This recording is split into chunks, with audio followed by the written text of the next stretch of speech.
Turned out I had a little more work to do than I thought for this notebook, but hope I got it. Debugging is an important thing in any programming, except for those of us that always write bug-free code.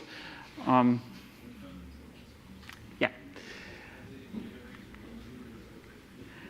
Python comes with its own debugger, the Python debugger, PDB.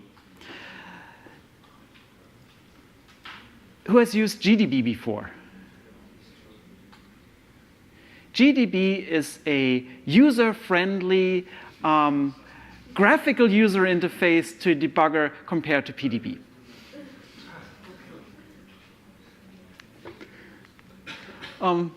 But you can actually use PDB within a notebook, and it does have some convenient features. So here I have a small piece of code that I call I'm a buggy increment. And you might guess there's a bug in there. And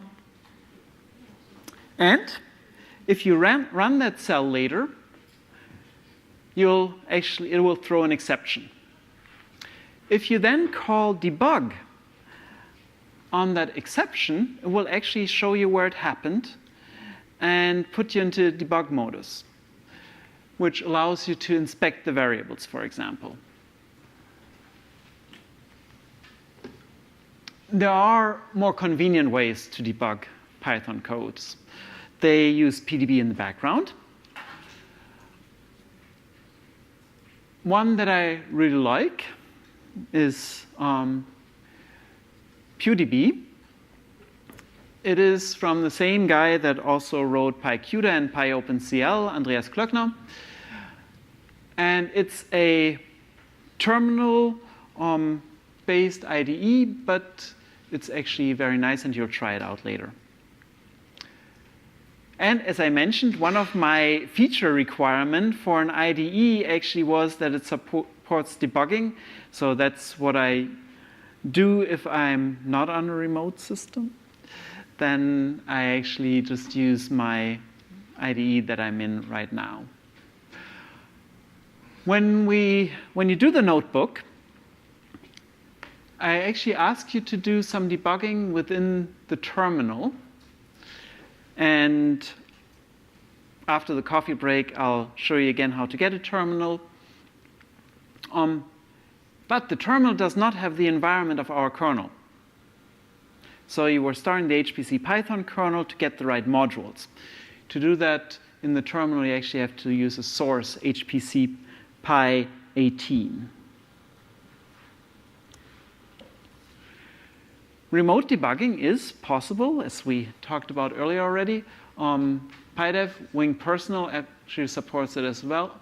Visual Studio, PyCharm Professional, okay, $199 per year.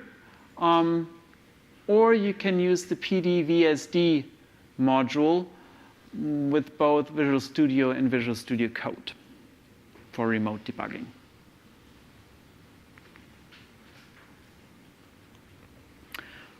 And I hope I'll be able to show you how to do a debugging session for a Python extension.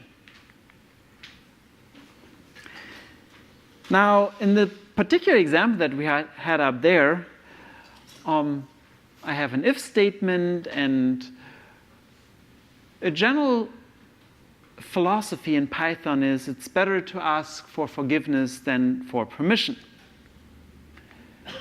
So I'm a buggy increment could have been done like this. I could have had a try except statement here, rather than my if statement where I was checking the index, and this code would have worked fine from the get-go.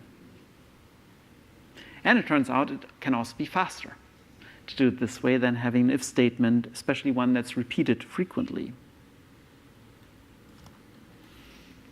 All right, that's what I wanted to show you about the debugging, or in preparation for the debugging notebook. You have that available as well, but right now it's 10:30 and it's time for a coffee break.